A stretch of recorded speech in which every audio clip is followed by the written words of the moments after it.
All right, okay. How about now? Can y'all hear me?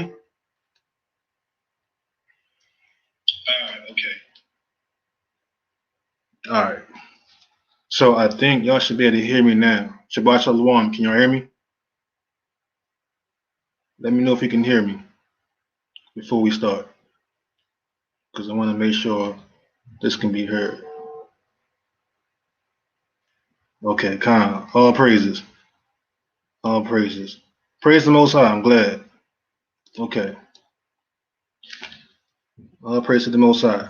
So as y'all can see, the lesson we're going to do today is on the Hebrew calendar, dealing with the heavenly luminaries. Because truth be told, if you look up into the sky, you're looking at a world clock. You're looking at a clock and you're looking at a calendar. The Most High gave us these things so we can keep track of time. So every time you look up in that sky, you're looking at a clock and you're looking at a calendar, a fixed, perfect calendar.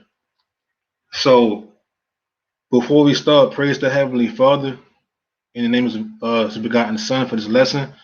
We're going to dive into it. Shabbat Shalom to everybody tuning in. Lord willing, this will be edifying for those who seeking and a further point of study and research. So dealing with the heavenly luminaries. So for this one, we're gonna try something a little different. Let me try this again because earlier I know y'all seen me try to share my screen. Let me see. Because we're gonna dive into something. I'm gonna try to supply some visuals to give y'all a picture of what's going on when we looking up at the sun and the moon. Can y'all see this? Can everybody see this? Just let me know before we start. Can everybody see this? Can you see my screen?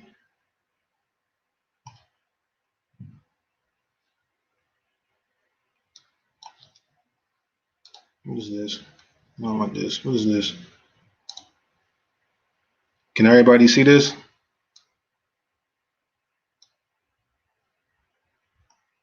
Let's see if it comes up.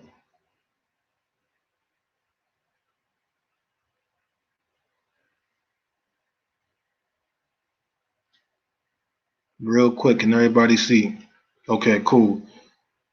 Okay, rain, love, final warning. Y'all can see this. All right, cool. Just want to make sure before we even start.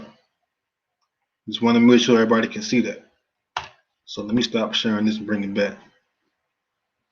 Con.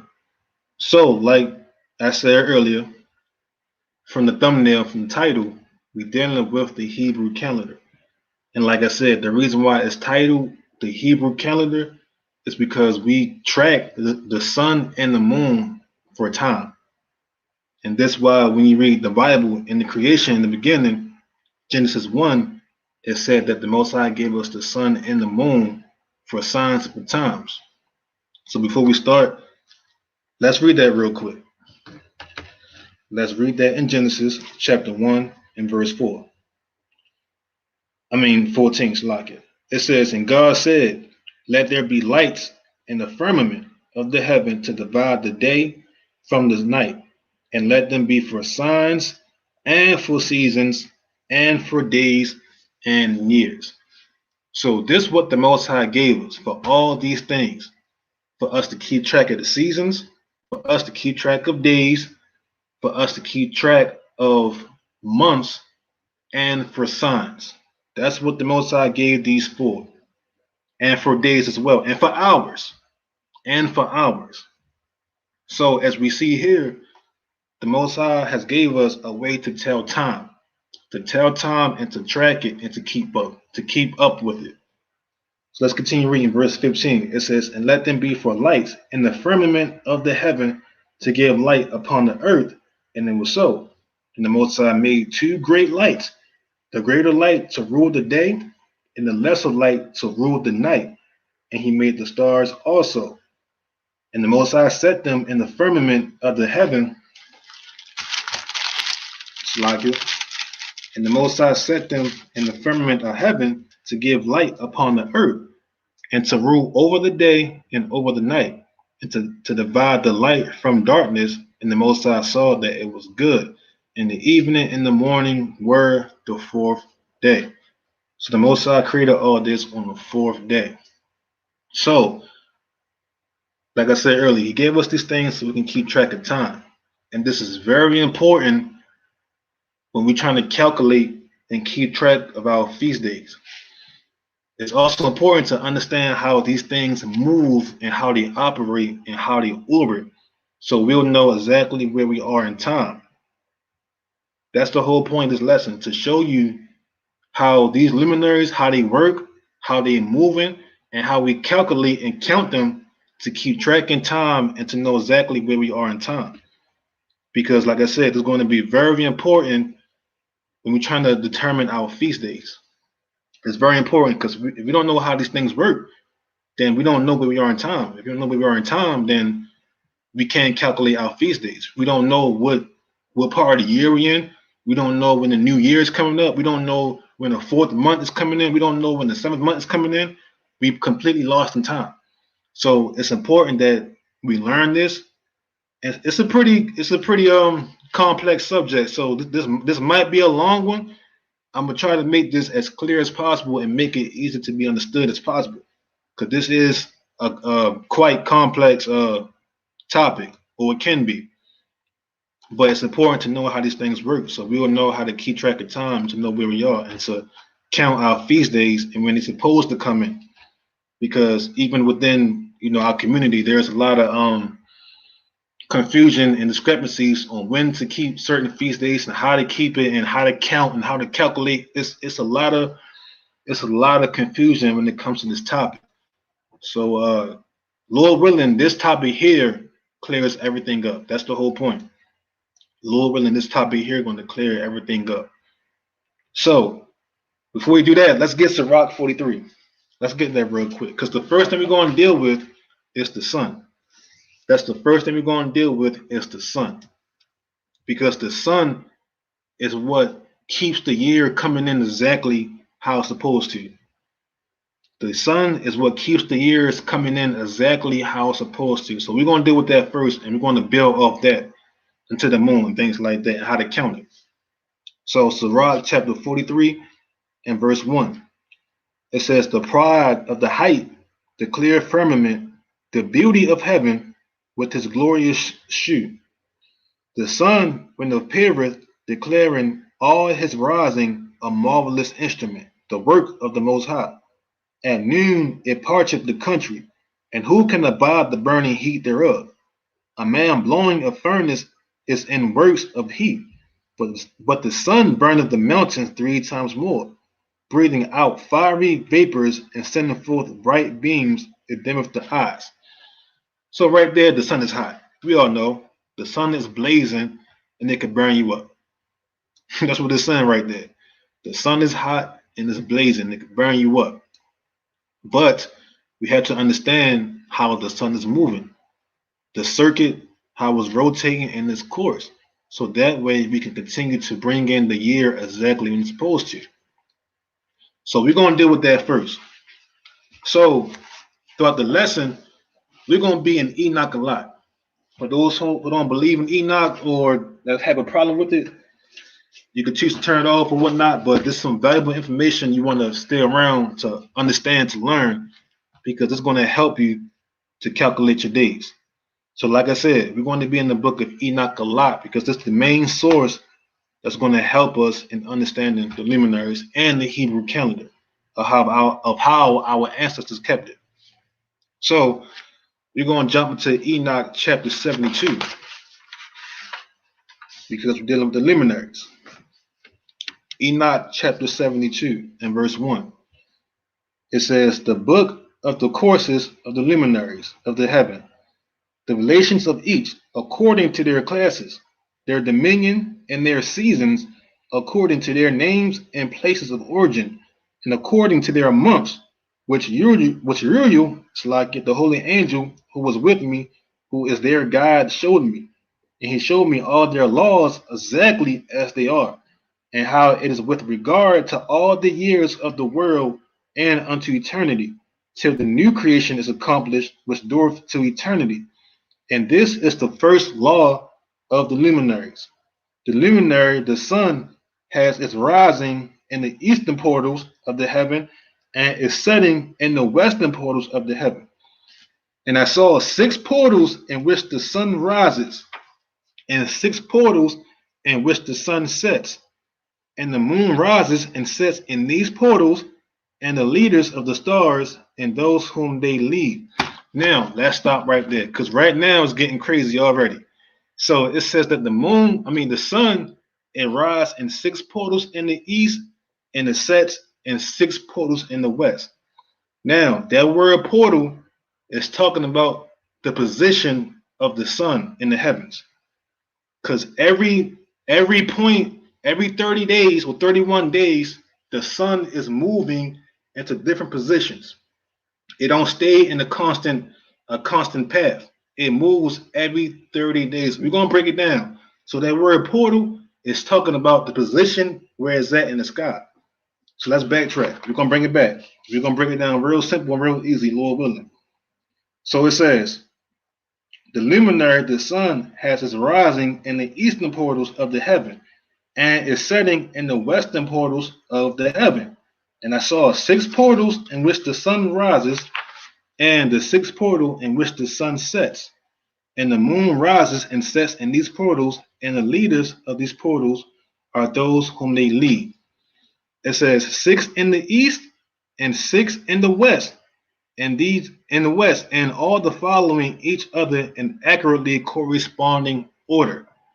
So, like I said, this portal is talking about where the sun is in the sky. So, for example, let's say you're facing the east right now. Right now, you're looking towards where the sun rises, and there's a clear path where you can see the horizon right by your eyes, right? You can see the horizon. So, when the sun comes up, it rises in a certain portal, and it goes around and sets in the west, which is behind you. The next 30 days is going to be in a different position where it rises again, and it's going to set in the west in that same portal, and it's going to do that continually. That's all it's saying. It's rising one way and it's setting one way in the position of a pathway in the sky. So before we continue, let's do this so you can get a clear visual before we continue, because it may sound confusing. So let me go ahead and let me bring this back up. Let me see if y'all can still hear me. All right, cool. Let's bring this back up. Let's go ahead and do this. Let's go ahead and do this right here. Boom. Let's go ahead and do this. So just like this. Just like this. This is how I was looking. Just like this. So he said he's seen 6 portals from where it rises and 6 portals and where it sets. So if you're looking towards the east, if you're looking east, those are the eastern portals where the sun's going to come up at. And if you turn around behind you and look west, those are the same portals in which the sun is going to set. But this picture here, this is why it's important to understand how the earth is created. It's very important to understand that the earth is not a globe. It's important to understand that the earth is flat, because this is exactly the course of the sun and the moon. This is how they move, just like this. And depending where you are, is going to be the east rising of the sun and the west of the sun, or western portals of the sun. But the way the sun orbits is going in a circle around the earth, just like this, and it's going clockwise. It's going just like this. This is how the sun and the moon go around the earth.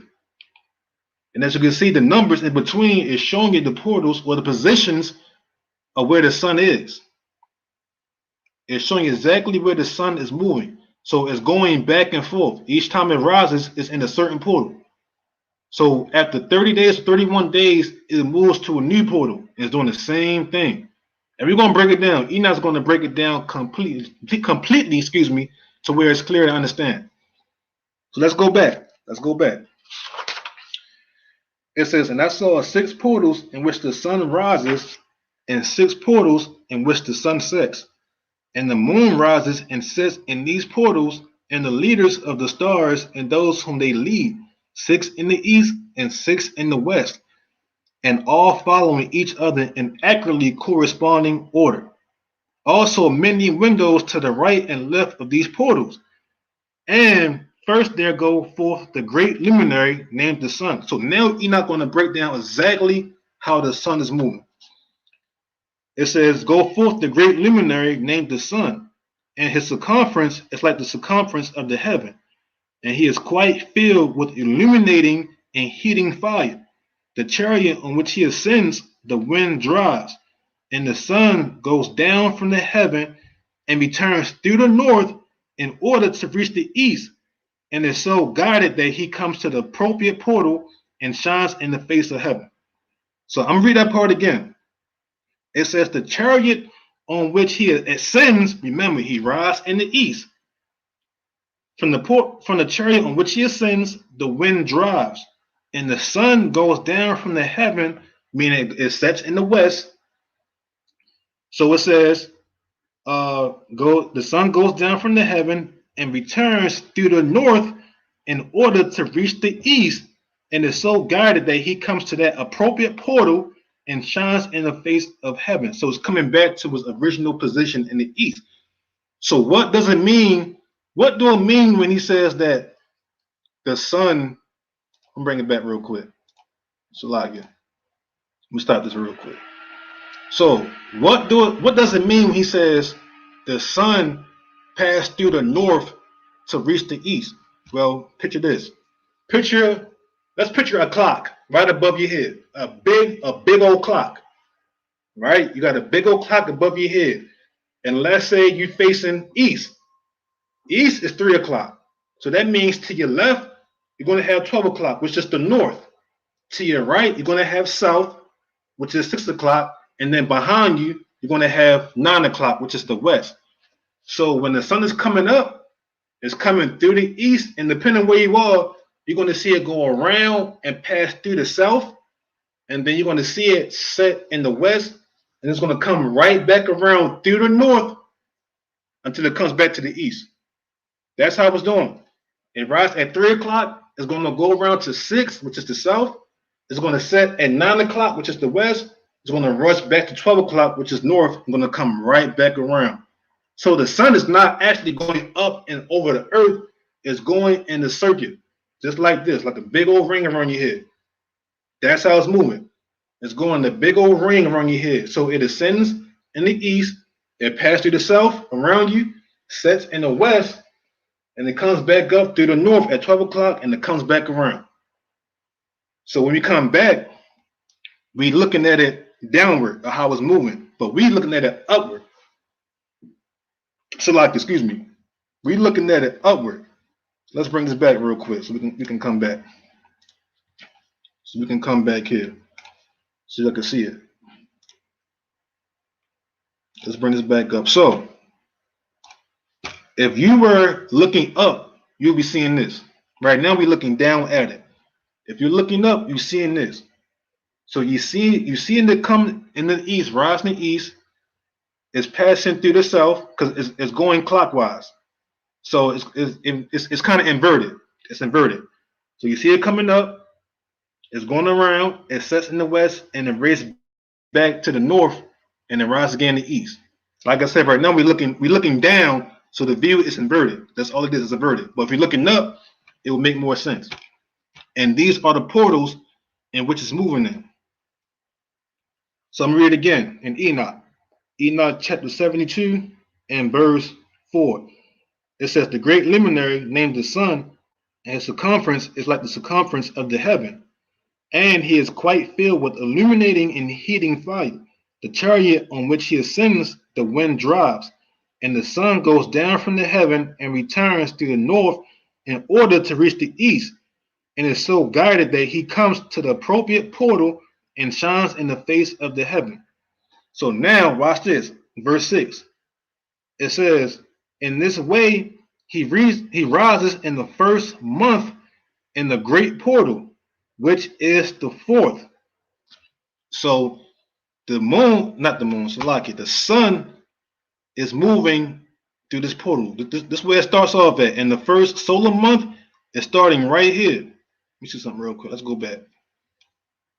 Boom, here go another picture. So it's starting right here. Now, these lines right here that you're looking at, these are very important because it's going to explain and show you the season changes. So we know the new year, or the year begins in the springtime.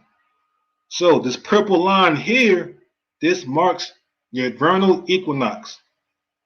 And as we're going to read, we're going to see how the moon, not the moon, I keep saying moon.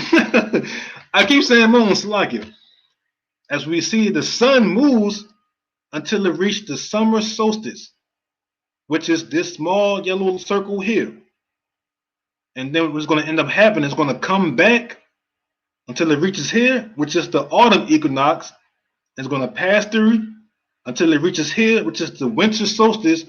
It's going to turn right back around until it reaches the vernal equinox again. And that's the complete circuit, that's the complete orbit of the sun in 1 year cycle. In 1 year cycle, that's the complete circuit of the sun. Now you have some of those. Let me bring this up real quick before I continue reading. Now you have some of those that go by this, and they call it the Enoch calendar. Well, first of all, there's no such thing as an Enoch calendar, so we got to get that out of our minds.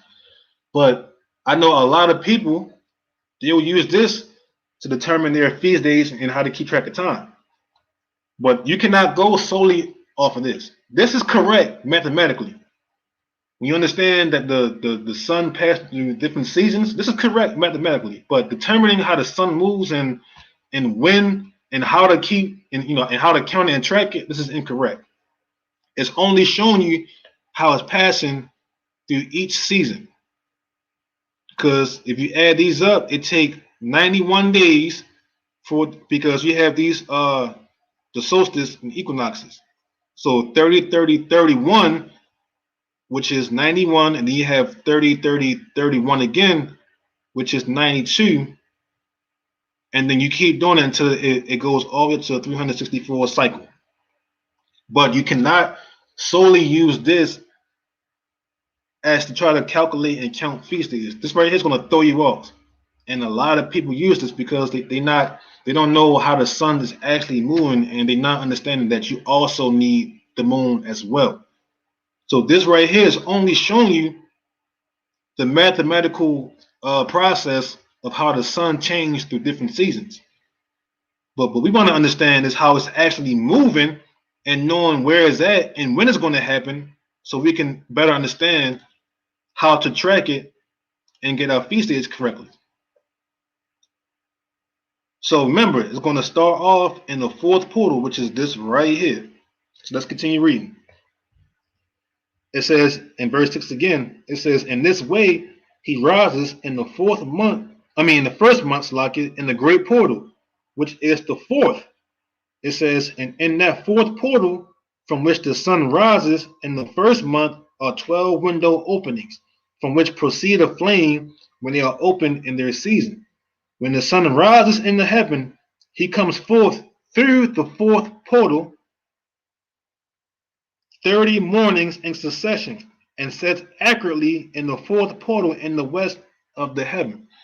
So what it's saying is the sun is taking a 30-day cycle through the fourth portal. That's all it's saying. It's taking a 30-day cycle around the fourth portal. This white line between 3 and 4, this white line, this is your equinox. This is your vernal equinox, your vernal and autumn equinox. I don't know if you can see it right here, but it says it. Vernal and autumn equinox. Because we're going to see exactly how the sun is moving. Let me keep reading. So it's taking 30 days for it to pass through the fourth portal where it starts. Let's keep reading. Where we at?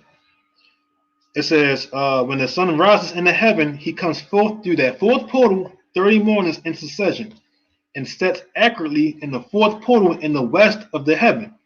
And during this period, the day becomes daily longer and the night nightly shorter to the 30th morning. On that day, the day is longer than the night by a ninth part, and the day amounts exactly to 10 parts on the night to 8 parts. So basically now what we see here is the days are now becoming longer. As the sun passed through and the circle was getting smaller, the days are getting longer. That's what we see happening here. As the sun passes through, as it gets smaller, the days are getting longer. Because remember, here, this red circle is your solstice, your summer solstice. So keep that in mind. Summer solstice, vernal equinox, winter solstice. Same thing right here. Summer solstice, vernal and fall equinox, and winter solstice. So it's getting smaller at this point. As the circle gets smaller, the days are growing. That's what Enoch is describing right now. So let's go back. Let's go back. This is a better depiction right here. So it says, on that day, the day is longer than the night by a ninth part, and the day amounts exactly to 10 parts, and the night to 8 parts. So it's divided. The day is divided into 18 parts, basically. It says, and the sun rises from that fourth portal and sets in the fourth and returns to the fifth portal of the east 30 mornings and rises from it and sets in the fifth portal. So now after 30 days, once it comes back around, the sun is going to rise in the fifth portal. Like I said earlier, the circle is getting smaller because the days are growing. So now we have the sun sitting here in the fifth portal, or fifth position, I should say. It's sitting right here in the fifth position. Let's keep reading. It says, and then the day becomes longer by 2 parts and amounts to 11 parts, and the night becomes shorter and amounts to 7 parts. So again, the days are getting longer. As we move through spring and approach the summer, the days are getting longer. So right now we're in the spring season. When the sun is getting smaller through the 4th to the 6th portal, we are in the spring season right here. So verse 13, it says, and it returns to the east and enters into the 6th portal and rises and sets in the 6th portal 1:30 mornings on account of its sign. So now we in the 6th portal and do this for 31 days. Because remember, this red line is your summer solstice. So it's going to be in this portal for 31 days. This right here, this red line, is when you have the most day and the less sunlight. Let's go back real quick. This why here, I said earlier, this is correct mathematically. Because on the 31st day, it reaches the summer solstice. And what's going to happen is, it's passing from spring into the summer. And we're going to see that. Let's go back. Let's go back. It's passing from spring into summer. Now check this out. I'm going to read verse 13 again. It says, and it returns to the east and enters into the 6th portal and rises and sets in the 6th portal 1:30 mornings on account of its sign.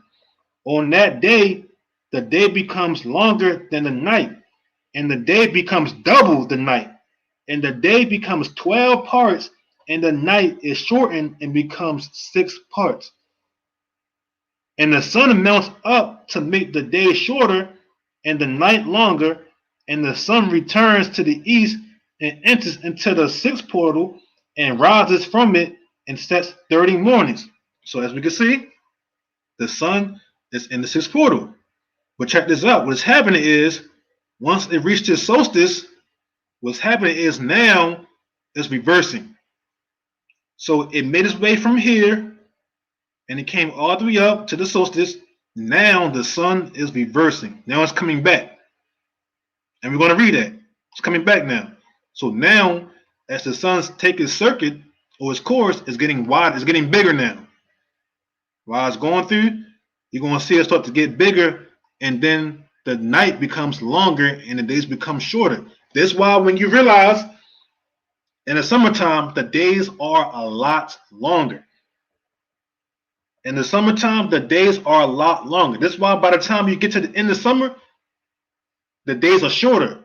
Around summertime, we all know that the sun don't set till around like 9 o'clock at night. But towards the end of summer, you see how it becomes. You see how it gets shorter, and the sun starts setting around 7 o'clock and 6:30 and so on. Because now the sun is taking the circuit back and it's going back from the sixth portal and it's going all the way back, and the circuit is getting wider now. So let's keep going. Where we at? We on verse 15. It says, and the sun mounts up to make the day shorter and the night longer. And the sun returns to the east and enters into the sixth portal, and rises from it and sets 30 mornings. And when 30 mornings are accomplished, the day decreases by exactly 1 part and becomes 11 parts, and the night 7. Remember, we just read how the day was 12 parts and the night was 6 parts. Now we're seeing that now the day is getting shorter. Now here at the 30 mornings, the day is at 11 parts and the night is at 7 parts. We see now the night is growing. Let's keep reading. It says, and the sun goes forth from the sixth portal in the west and goes to the east and rises in the fifth portal for 30 mornings and sets in the west again in the fifth western portal. So remember, it was just here in the sixth. Now it's coming back to the fifth. We are in the summer season. Right now, we're seeing the summer season because now the day is getting shorter. It says, on that day, the day decreases by 2 parts and amounts to 10 parts, and the night to 8 parts. And the sun goes forth from the fifth portal and sets in the fifth portal of the west and rises in the fourth portal for 1:30 mornings on account of its sign and sets in the west. So now we see how it passed from the sixth to the fourth. Now it's back in the fourth. And make its circuits in the fourth portal for 31 days. Because why? Remember, on that 31st day, is hitting this equinox. On the 31st day, we at the fall equinox. We at the fall equinox. Somebody said 24 sunlight during summer in Alaska, and no sunlight during. It's funny because I got a video on that. It's so funny you said that. I have a video on that, and I'm gonna show y'all later on. That's funny you said that. All praise to the Most High. So check it out, right? It says, on that day, the day is equalized with the night and becomes of equal length, and the night amounts to 9 parts, and the day to 9 parts. And that is why it's called the equinox. It's called the equinox because you have equal amount of day and equal amount of light. That's why it's called the equinox. So I'm read again. It says, on that day, the day is equalized with the night and becomes of equal length, and the night amounts to 9 parts, and the day to 9 parts. Now, the reason why this is so important, the spring equinox and the fall equinox, was because during the spring equinox, we pass into the spring season. So let you know that the year it started over. So that means what? That first new moon, that marks the first month. That marks the first lunar month. That's why it's so important to wait for this equinox, the spring equinox, to hit. Because now what you'll do is you'll wait for that first new moon to come out, and that lets you know that you're in the first lunar month. That first full moon after your equinox is Passover and Feast of Unleavened Bread.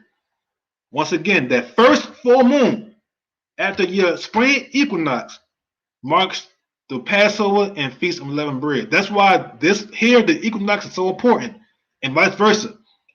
The fall equinox, that first new moon after your fall equinox is what? Feast of Trumpets. That first full moon after the fall equinox is your what? Your tabernacles. That's why Genesis, again, it said that he made the sun and the moons for sign and for seasons. That's why he said that, because the moon acts as a sign to when the feasts come in. So if you know, okay, the sun already passed the equinox, and look, real quick, That's why they had sundials, because they tracked it by hours. And when the sunlight was hitting the sundial a certain time and certain limit, they knew at what point of season and time they was in based off those sundials. So let's say if you knew that the spring equinox hit, you already know to watch for the first new moon and to watch for the first full moon, because those are signs of your feast. The full moon lets you know when it's a feast of tabernacles or the feast of unleavened bread feast. It's so important to understand that. So the equinox is important, very important. So let's keep reading. Verse 21. It says, "And the sun rises from that portal and sets in the west, and returns to the east, and rises 30 mornings in the third portal, and sets in the west in the third portal." So now it crossed the equinox, the fall equinox, and now we're in the fall season. Because now the sun is in the third portal. Just like this. Just like this. The sun is in the third portal. That circuit is getting wider. Or that revolution is getting wider. So now as it gets wider, again, the days get shorter. Let's keep reading. It says, "And on that day, the night becomes longer than the day, and night becomes longer than night, and day is shorter than day to the 13th, or to the 30th morning. And the night amounts exactly to 10 parts on the day to 8 parts. And the sun rises from that third portal and sets in the third portal in the west and returns to the east. And for 30 mornings rises in the second portal." You see that? Right now, again, we are in the fall season because it's going out until it reaches the winter solstice, which is this outer yellow line right here. The outer yellow line. That's the winter solstice. So I'll read it again. It says, "And the sun rises from that third portal and sets in the third portal in the west and returns to the east, and for 30 mornings rises in the second portal in the east, and in like manner sets in the second portal in the west of the heaven. And on that day the night amounts to 11 parts and the day to 7 parts.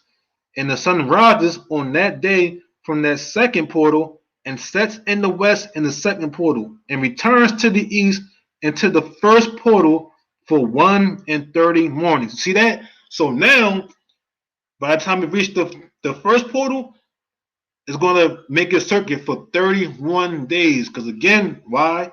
This outer yellow circle is your solstice. So between the solstice and equinox, you have an extra day. In between, you have 30 days, but on these special days, there's 31 days. So here now, the sun has made its way to the winter solstice. And what you're going to see is going to turn right back in and do the same thing all over again. So when it turns back in, we have entered the winter season. So let's bring it back up so you can see it. Once you reach the solstice, now it enters to the winter season for 91 days. Just like this. Just for a visual. So everybody can understand this. It's important to get the visual so you can make sense of everything. So it came through the spring, summer solstice, for 30 days, 30, 31 days, the fall equinox, 30, 30, 31 days, winter solstice. So right now we are right here.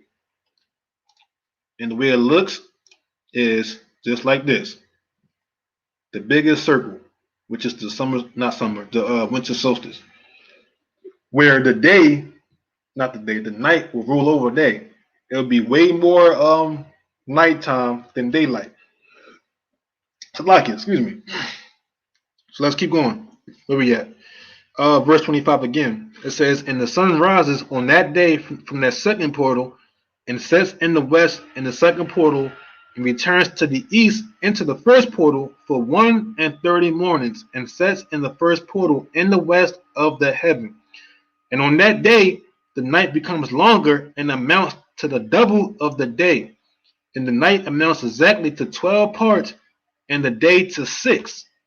And the sun has therewith traversed the divisions of his orbit and turns again opposite of it." You see that? Hold up. Let's go back. Let's go back. Read it again.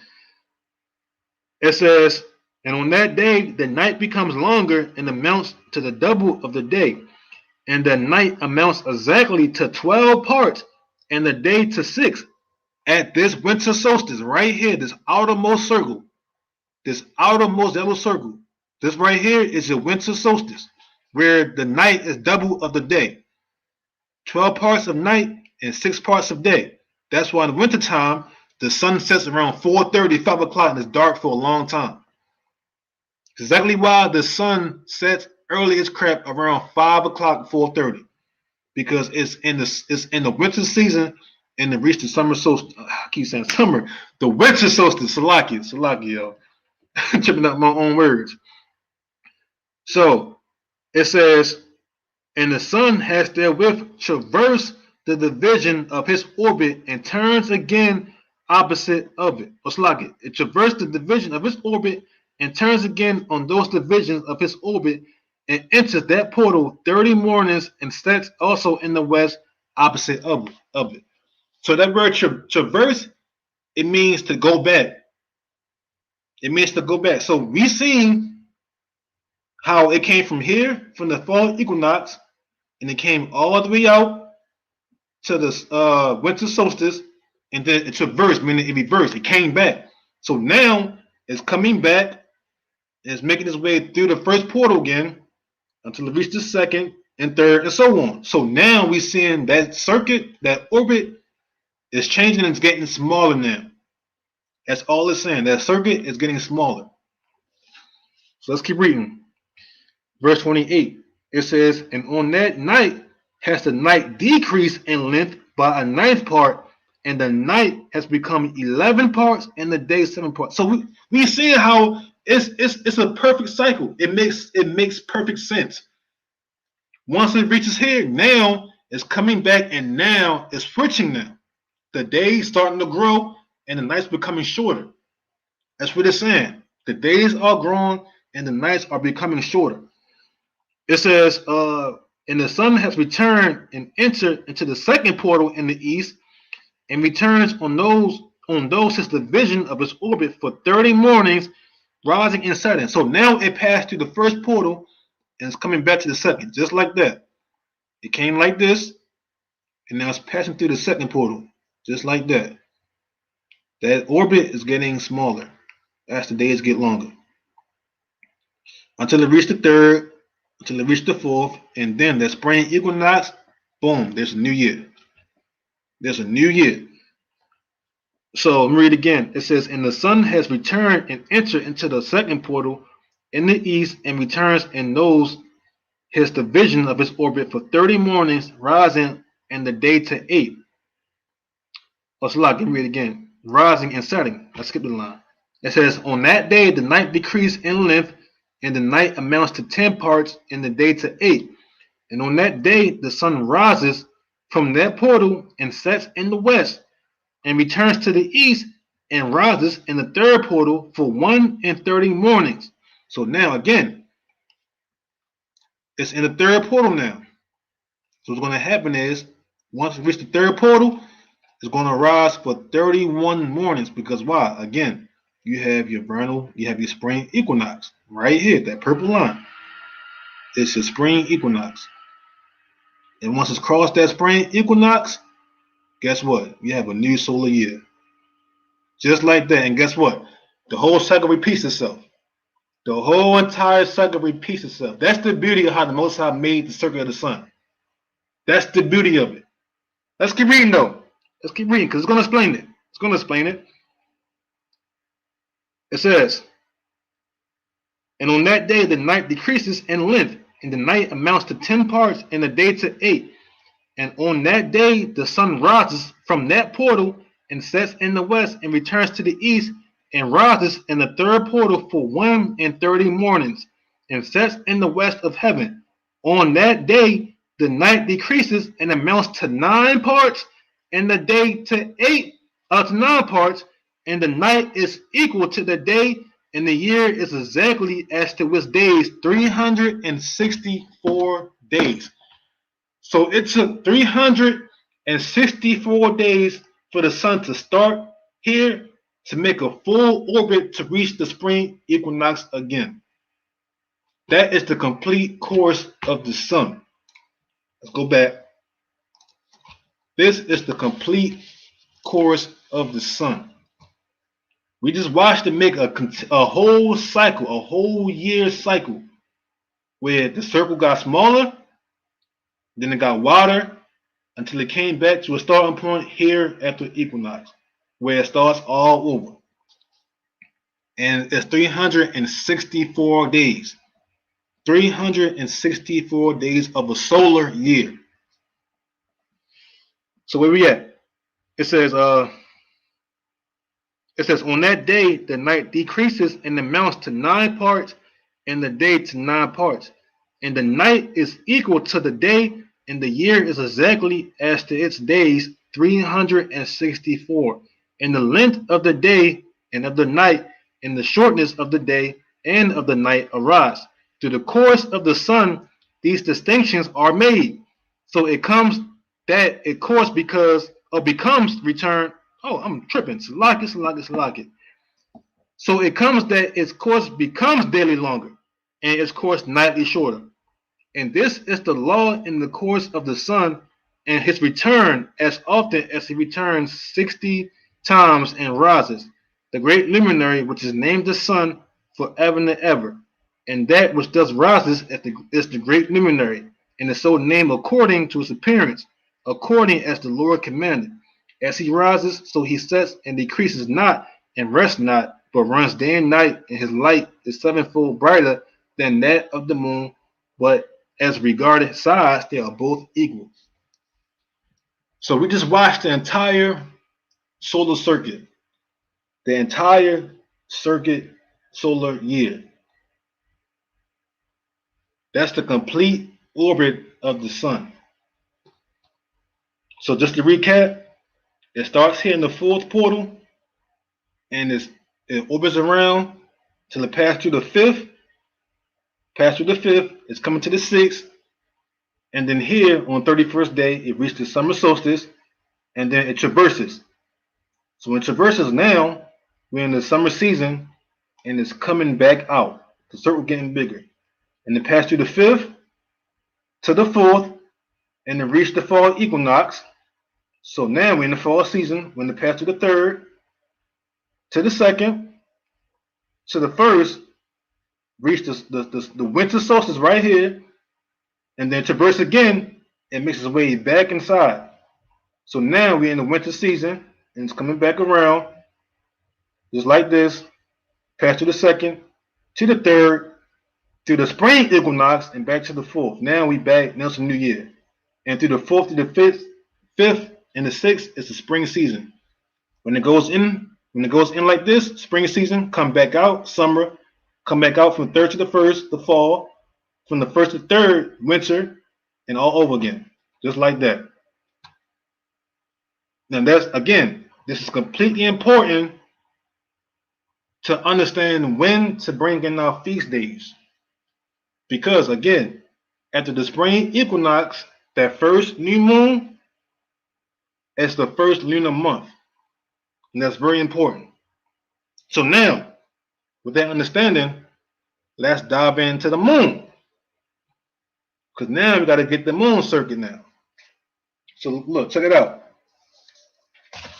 So the sun determines our years, the hours of the day, and seasons. That's what the sun determines. Years, hours of the day, and seasons, based on how it takes its course around the earth. So now, let's deal with the moon.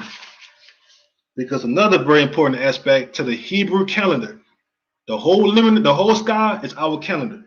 Understand that. When you look up, you're looking at the calendar. So Sirach 43 and verse 4. Sirach 43 and verse 4. It says, great is the Lord that made it. It says, and his commandment it runneth hastily. Verse 6. He made the moon also to serve in her season for a declaration of times and the sign of the world. Again, verse 6. He made the moon also to serve in her season for a declaration of times and a sign of the world. What times? Feast days. For a declaration of feast days, new moons, Passover, feast of unleavened bread, trumpets, tabernacles, a declaration of signs. Verse 7, it says, from the moon is the sign of feast. I just said it. From the moon is the sign of feast, a light that decreaseth in her perfection. The month is called after her name, increasing wonderfully in her changing, being an instrument of the armies above, shining in the firmament of heaven. Verse 9, the beauty of heaven, the glory of the stars, an ornament giving light to the highest places of the Lord. At the commandment of the Holy One, they will stand in their order and never faint in their watches. So these luminaries are on the constant circuit. It never breaks. It don't break orbit. It don't break ring. It don't break nothing. It's on the complete continual cycle. So now look, check it out, right? It says the month is called after her name, increasingly wonderfully in her changing, being an instrument of the armies above, shining in the firmament of heaven. So when we read Enoch, hold on, let me go back because I don't need this no more. Let's go back. Oh, matter of fact, before I do that, I gotta show you this real quick because somebody brought it up and I had it already ready. Somebody said, what Lady Light, she says, yeah, 24 hours of sunlight during summer in Alaska and no sunlight during winter.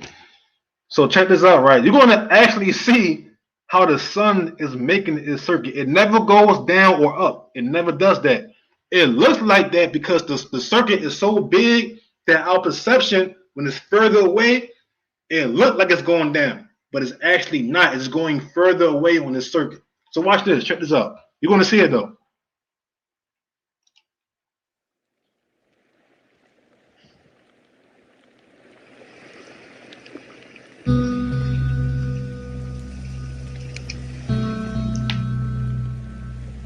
Look at it.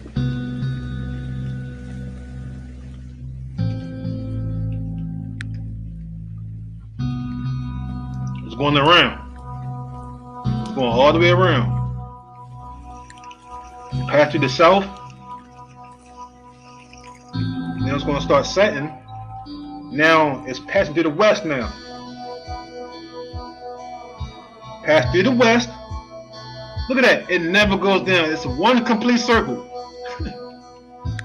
Through the west. To come back through the north. Come through the north. It's going to rise in the east again. Come through the north and it's going to rise through the east again. Look at that. Just like that. It's on one big circuit. You see how the camera did a 360-degree turn.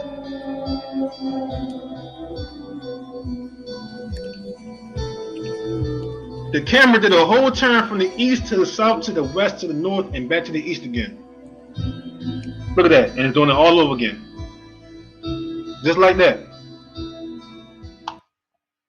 Just like that. Let's stop this. Just like that. That's how the sun moves. It never goes down, never comes up. It looks as though because the circuit is so big that it perceives that it's going down, it's going up, but it's just one big old circuit. And again, that's why it's important to understand how the earth is actually flat, it's stationary, it's not moving, but only the sun and the moon is what's doing the moving inside the earth. Just like that. So that's the whole complete course and orbit of the sun. So now dealing with the moon, right? Now I did have a lesson specifically for the moon, but I might as well just do it now since we're talking about the moon and the sun. So to explain how that the moon, it decreases and increases. It just stops there. It don't really go into details on how it's doing it and how to count it, how to track it. It don't do that. It only says that it decreases in her perfection The month is called after her name, increasing wonderfully in her changing. That's all it says. But now we have to get more understanding on exactly how the moon is doing it. Because again, this is going to determine our months. The moon determines our months, and we need to know when to start the month, when we know we're in the middle of the month, slack it, and when we are at the end of the month. So three things we got to understand: when the month start, the middle of it, and when it ends. Because again, even with the moon phase and the moon cycles, there is confusion and discrepancies on when the moon, like when to count your when to start your count, depending on the moon phases. But we're going to read it though. We're going to read exactly how it's laid out, how the Most High had it laid out. So check it out. This is Enoch chapter 73 and verse 1. So then he says, and after this law, I saw another law dealing with the smaller luminary, which is named the moon, and her circumference is like the circumference of the heaven, and her chariot in which she rides is driven by the wind, and light is given to her in definite measures, and her rising and setting change every month. Pay attention. It says her rising and setting change every month, and her days are like the days of the sun. And when her light is uniform, it amounts to 7 parts of the light of the sun, and thus she rises. So guess what? The same way how the sunlight rises and sets, it's the same way with the moon. The moonlight rises and it sets.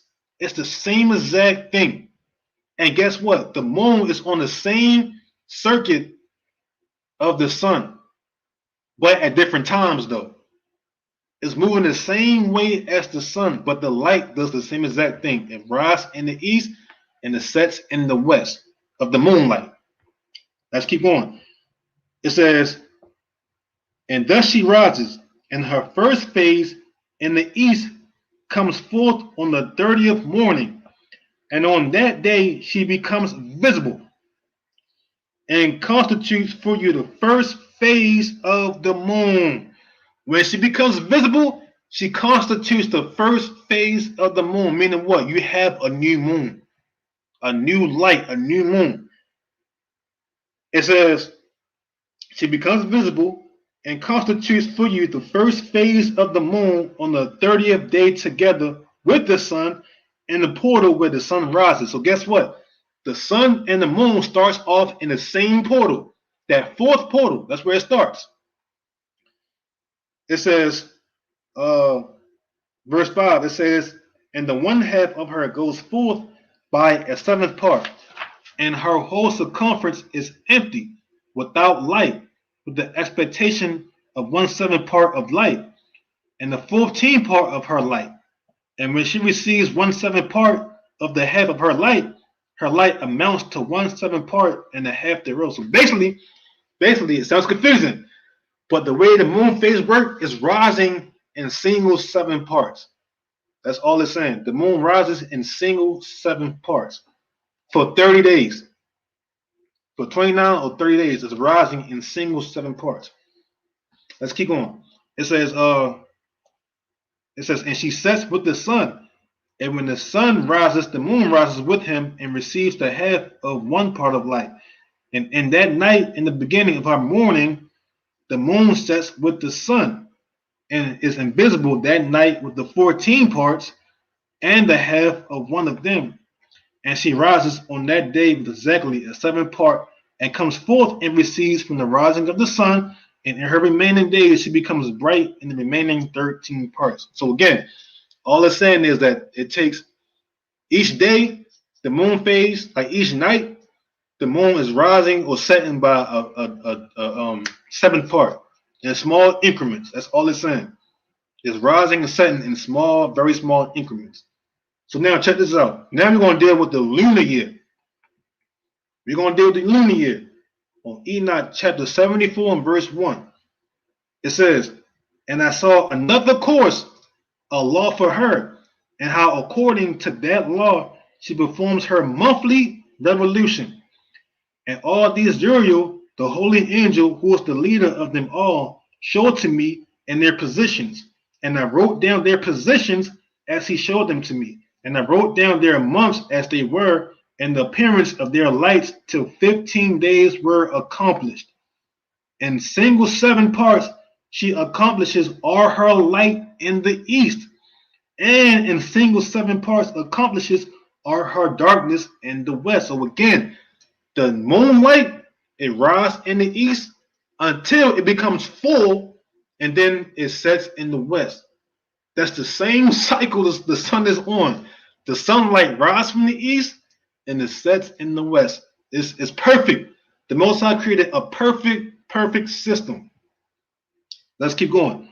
It says, and in verse 4, it says, and in certain months she alters her sentence, and in certain months she pursues her own peculiar courses.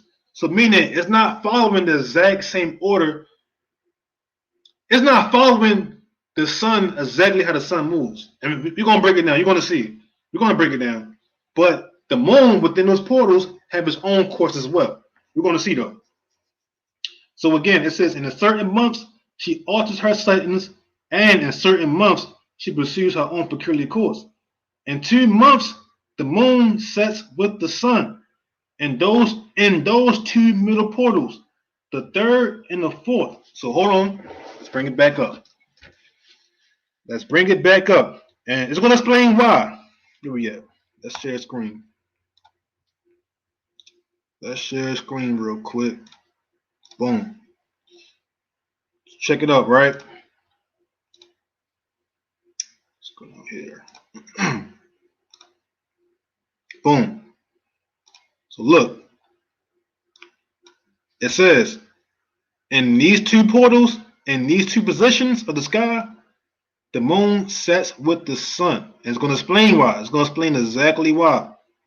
Watch this. It says, so remember, the moon starts off here with the sun, and the 4th portal starts right here. Keep that in mind.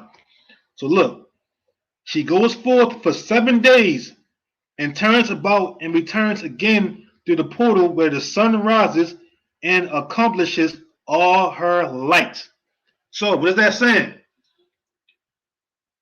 Unlike the sun take excuse me. Unlike the sun take 91 days until it reaches here, and then it turns back for 91 more days. But the moon, it takes 7 days for it to reach here, or 8 days for it to reach here, and turns back until it reaches back to the 4th portal where the sun is. And on this day, the moon is full. It sounds confusing, but watch this. Check it out. It says, and let me read again. In those 2 middle portals, the 3rd and the 4th, she goes forth for 7 days and returns about and returns again to the portal where the sun rises and accomplishes all her light. And she recedes from the sun, and in 8 days enters the 6th portal from which the sun goes forth. So in 8 days it's going around, but it takes 8 days for the moon to reach here. Just like that. Watch this. It says, and when the sun goes forth from the 4th portal, remember the sun is still here. It takes 31 days it takes 30 days for it to reach the 5th. So the sun is still here. While the moon is here, the sun is still here. I know it's not confusing, but just follow along the best y'all can. We're going to try to break this down. It says, and when the sun goes forth from the 4th portal, she goes forth 7 days until she goes forth from the 5th and turns back again in 7 days until the 4th portal and accomplishes all her light. So, all they're saying is, when the moon doing its orbit, it starts off in the 4th portal. And it takes 8 days for it to reach the 6th. And once it reaches the 6th portal, it comes back 7 days, and on the 8th day, it reaches the 4th portal again where the sun is. And on this day, you have a full moon. Here you have a new moon, half moon, full moon. And that's why on certain months and certain times of the day, you can see the moon out with the sun. because during certain periods they are in the same exact portal. And he explained it in 2 months, which is in two portals, the third and the fourth, Salakia, that the moon sets with the sun. The moon rises and sets with the sun. And that's why you can see the moon with the sun sometimes in the daytime. But again, it takes 8 days for it to reach here, the sixth portal, and it takes 8 days for it to come back to the fourth portal. And on that day, you have a full moon. So boom, you have Passover, just like that. You have Passover. The sun is after the equinox, and then boom, the moon came back on the full portal, on the full moon, Passover. Just like that. This is how you track your days. This is how you track your holy days. Just like this. If you understand how the courses of the sun and the moon works, you can easily track your days in the calculations. It becomes easy. So let's keep reading though. Let's keep reading. It says, and when the sun goes forth from the fourth portal, she goes forth 7 days until she goes forth from the fifth and turns back again in the 7 days into the fourth portal and accomplishes all her life. And she receives and enters into the first portal in 8 days.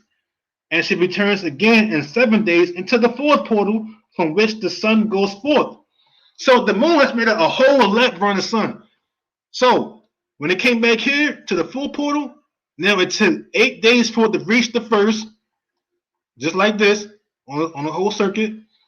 Then it turns back around and it comes back to the fourth portal in another 8 days. Mind you, the sun is still here in the fourth portal. The sun is still here in the fourth portal.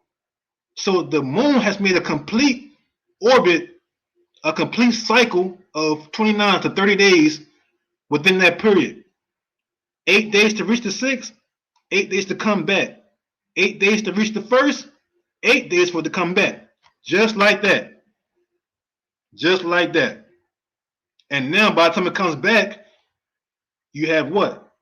A new moon coming. That first light is going to come right back out. It's going to complete the same cycle all over again. So let's keep reading. Where we at? It says, and she returns on verse 8. And she returns again in 7 days into the fourth portal from which the sun goes forth. Then I saw their position, how the moon rose and the sun set in those days. And 5 years are added together. The sun has an overplus of 30 days. And all the days which accrue to it for one of those 5 years, when they are full, amount to 364 days. And the overplus of the sun and of the stars amount to 6 days. And in 5 years, 6 days, every year comes to 30 days. And the moon falls behind the sun and stars to the number of 30 days. So basically, within this period of it's going to explain as well, but in the period of 3 years, 5 years, and 8 years, the moon is trailing the sun when it's making this orbit around the earth, or its yearly course. It's going to break it down as well. So verse 12, it says, and the sun and the stars bring in all the years exactly.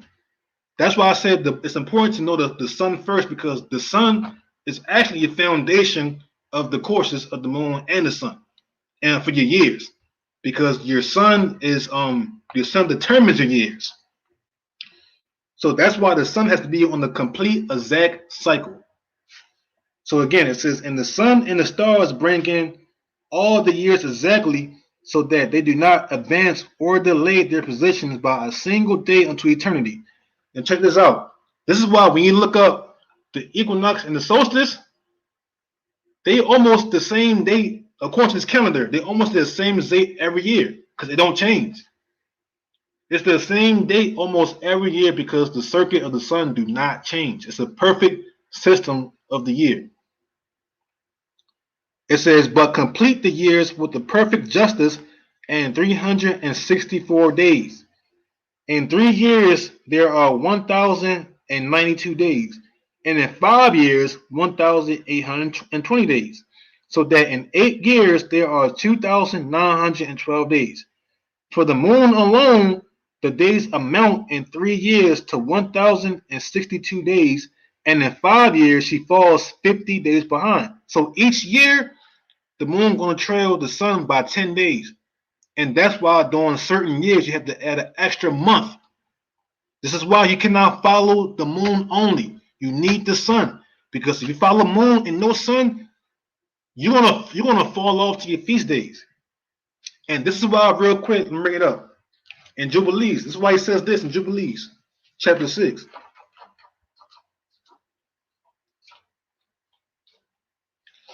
In Jubilees chapter 6, I'm gonna start on verse 36. This is why it says this. It says, For there will be those who will surely make observation of the moon, how it disturbs the seasons and comes in from year to year 10 days too soon.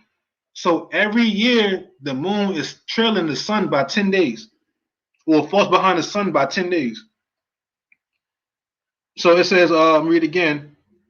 For there will be those who will surely make observation of the moon, how it disturbs the seasons and comes in from year to year 10 days too soon.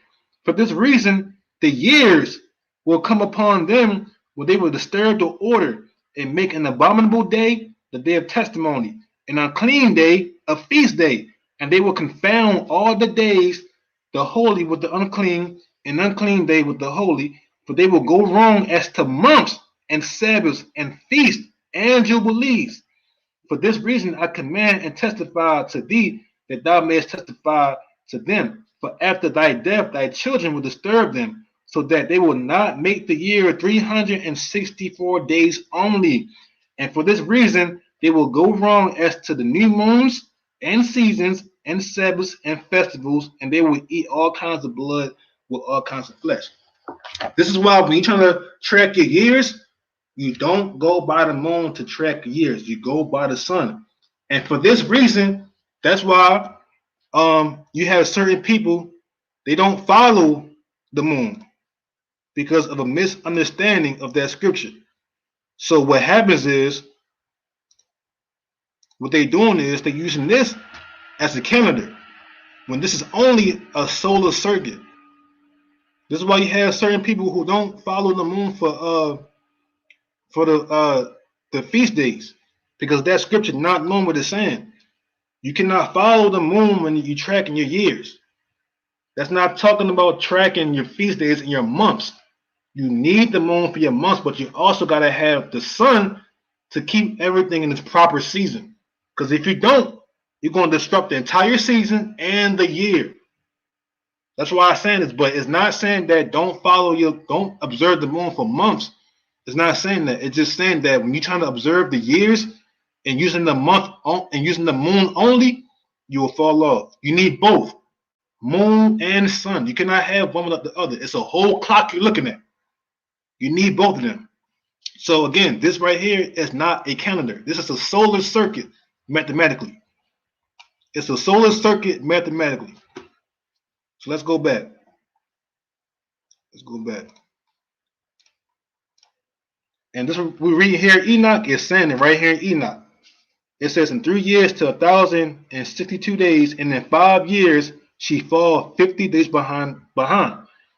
There is to be added 1,062 days. And in 5 years there are 1,770 days. So that for the moon, the days in 8 years amount to 2,832 days. For in 8 years she fall behind to the amount of 80 days.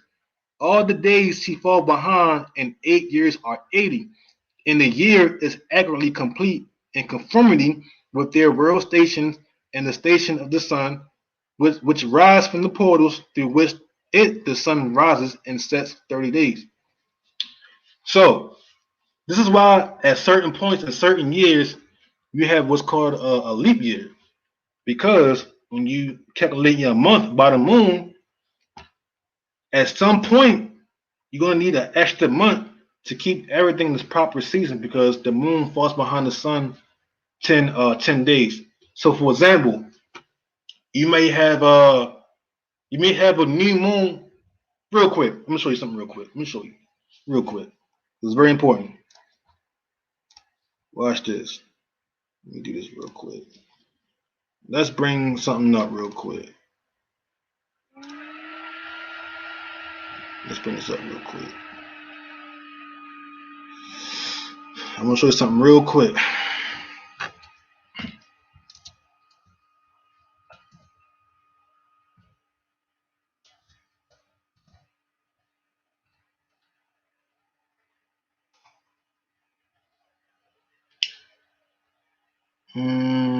Let me see.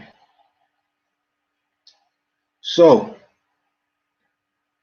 for next year, the equinox is going to be on March 20th. Last year was around March 21st or 22nd, I believe.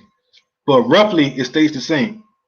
So if you have, let's say, you might have a new moon March the 15th.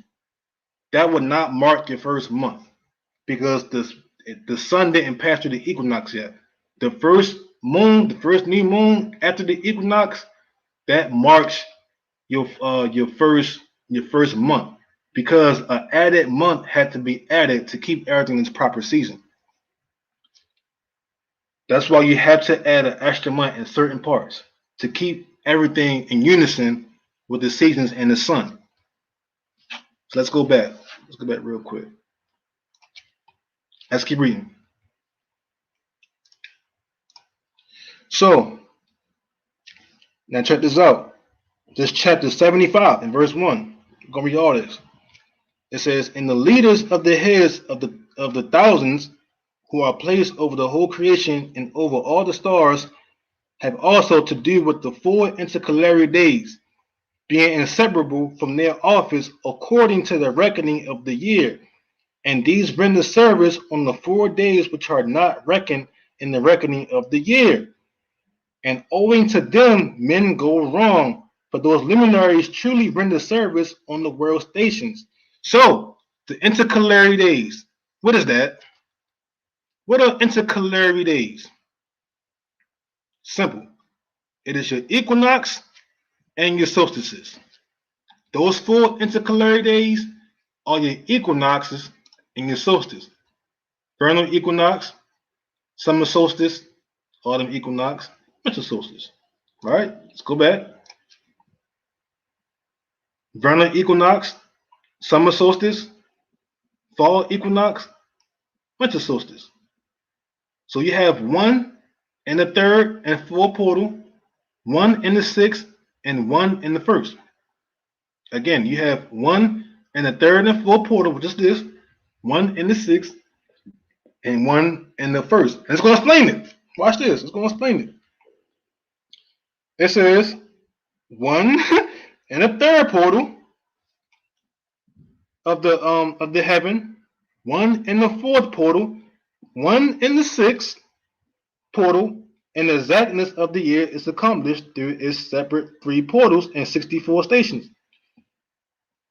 For the signs and the times and the years and the days and the angels Uriel showed to me, whom the Lord of glory hath set forever over all the luminaries of the heaven and the world, that they should rule on the face of the heaven and be seen on the earth and be leaders for the day and the night, the sun, the moon, and stars, and all the ministers, creatures which make their revolution in all the chariots of the heaven.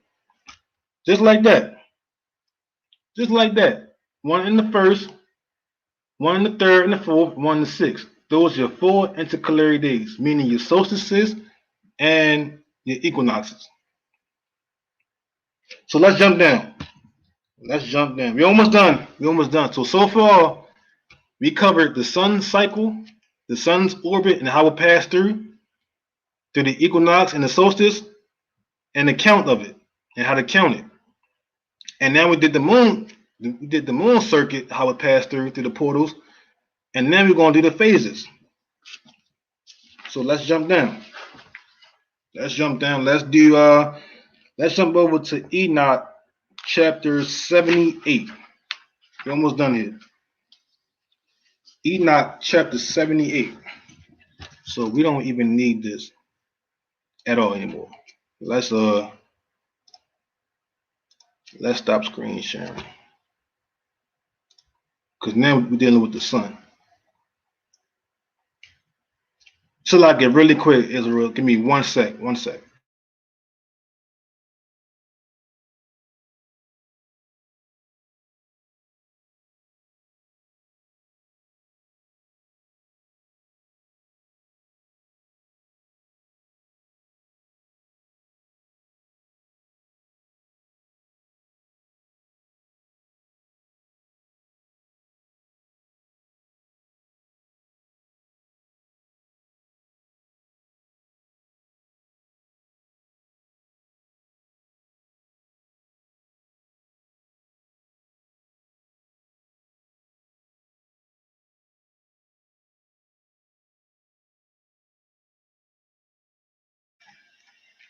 Okay, we back. We back. All right. So now we're dealing with the moon, right? Check this out. We're on Enoch chapter 78.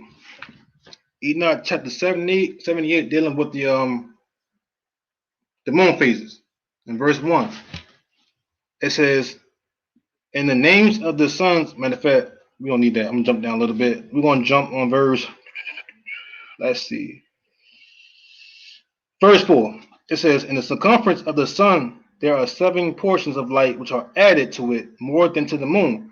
And in definite measures, it is transferred to the 7th portion of the sun exhausted. And they set and enter the portals of the west and make their revolution by the north and comes forth through the eastern portals on the face of the heaven." And we explained that earlier. So now it says, "And when the moon rises," so now they know the moon again. "When the moon rises, 1/14 part appears in the heaven."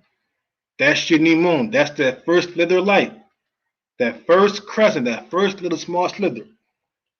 It says 1/14 part. Let me go back. I keep losing spot. "And when the moon rises, 1/14 part appears in the heaven." It says, "On the 14th day, she accomplishes all her light." On the 14th day, she accomplishes all her light, and 15 parts of light are transferred to her to the 15th day when her light is accomplished according to the sign of the year, and she becomes 15 parts, and the moon grows by the addition of 14 parts. So on the 14th day to the 15th day, you have a full moon. She has accomplished all her light. You have a full moon on that day. So keep going, verse 8. It says, "And in her waning, the moon decreases on the first day to 14 parts of her light." So again, after the 15th day, she's going down now. So on the first day, when she's waning, she's decreasing about 14 parts. It says, in her waning, so like it, the moon decreases on the first day to 14 parts of her light, on the second to 13 parts of light, on the third to 12, on the fourth to 11, on the fifth to 10, on the sixth to 9, on the seventh to 8, on the eighth to 7, on the ninth to 6, on the 10th to 5, on the 11th to 4, on the 12th to 3, on the 13th to 2, on the 14th to the half of a seventh, and all her remaining light disappears wholly on the 15th day.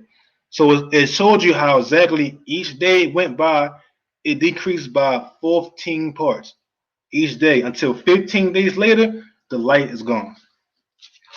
Let's keep reading. It says, "And in certain months, the month has 29 days and once 28. So only one time out of the year, the moon has 28 days. The rest of the year, there's 29 days, or maybe 30, depending on the time of the day. It says, "And Uriel showed me another law. When light is transferred to the moon, and on which side it is transferred to her by the sun, during all the period during which the moon is growing in her light, she is transferring it to herself when opposite to the sun during 14 days. Her light is accomplished in the heaven, and when she is illuminated throughout, her light is accomplished full in the heaven. And on the first day, she is called the new moon, for on that day the light rises upon her. Again, I gotta read it again. On the first day, she is called the new moon, for on that day the light rises upon her. It didn't say for on that day the light decreased. It didn't say that.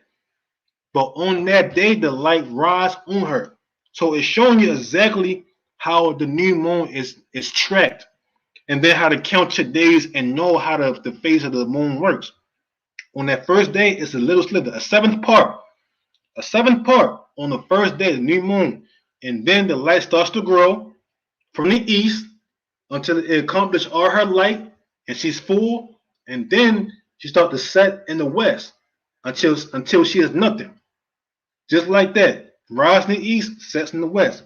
So when there's no moon, the month is at an end.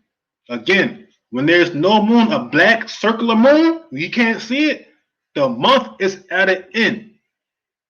Only when you see that small slither, you have a new moon where the month it starts over. First month, thin slither. Second month, thin slither. Third month, thin slither. That's how you count your months of the lunar cycle. That's how you count it. Let's keep going though. It says, she becomes full moon exactly on the day when sun sets in the west, and from the east she rises at night, and the moon shines the whole night through till the sun rises over against her, and the moon is seen over against the sun, on the side whence the light of the moon comes forth. There again she wanes till all the light vanishes, and all the days of the month are at an end, and her circumference is empty, void of light. I gotta read it again real quick. It says, there again she wanes till all the light vanishes, and all the days of the month are at an end, and her circumference is empty, void of light. So, when you have a dark moon where there's no light shining on it, the month is over. You're at the end of the month. You restart the month, or a new month come in when the new light comes in. So for those that celebrate or track a full moon for a new moon, that's incorrect according to how the Most High had laid out. You cannot have a full. You don't start your count of a new month based on a full moon when she accomplished all her light. That's the middle of the month. The middle of the month is not when it's dark. That's a complete off cycle, because then that cycle is not in concordance with the sun. If those that track a full moon for a new moon, essentially what's happening is you're saying that the light decreased and then it increased. It decreased first, then it increased, which is incorrect. The same cycle as the sun. It rises in the east, sets in the west. The same with the moon. Light rises in the east, sets in the west. So let's keep going. It says, in 3 months she makes of 30 days, and at her time she makes 3 months of 29 days each, in which she accomplishes her waning in the first period of time and the first portal for 177 days. And in the time of her going out, she appears for 3 months of 30 days each, and for 3 months she appears 29 each. At night she appears like a man for 20 days each time, and by day she appears like the heaven, and there is nothing else in her save her light. So that's the phase of the moon. That's the complete phase of the moon. So when you see that first little slither, that's a seventh part, or a seventh part of a 14, and then from there it grows every day by 14 parts until she becomes full. And when she becomes full, she wings by 14 parts until it reaches that last crescent slither, a seventh of a 14th, and then she's nothing when the month is over. And again, the way that looks, one last time, again, the way that looks is when you're looking at the cycle of it, the course of it, according to how it's moving in the heavens. It starts off here in the fourth portal. That's a new moon. Then it takes 8 days for to reach the sixth. it's a half moon. Comes back for 8 days until it reaches the 4th, it's a full moon. Then it takes another 8 days for it to reach the 1st. It's a half moon again, waning. Then it comes back to the 4th portal. It's dark until it restarts again. New moon comes, take 8 days for it to reach the 6th. Half moon. It takes another 8 days for it to reach the 4th again. This is a full moon. Another 8 days for it to reach the 1st, which is a half waning moon. It comes back again till it reaches the 4th, which is a dark moon, a conjunction. It's called a conjunction. And again, it restarts. That's the whole cycle. Versus the sun, it takes 91 days for it to reach the 6th portal, or 91 days for it to reach the summer solstice. Another 91 days for it to come back to the spring equinox. The fall equinox. So you have 182 days, and then another 91 days for it to reach the winter solstice, and another 91 for it to reach back to the 4th. 364 days. Complete cycle. Just like that.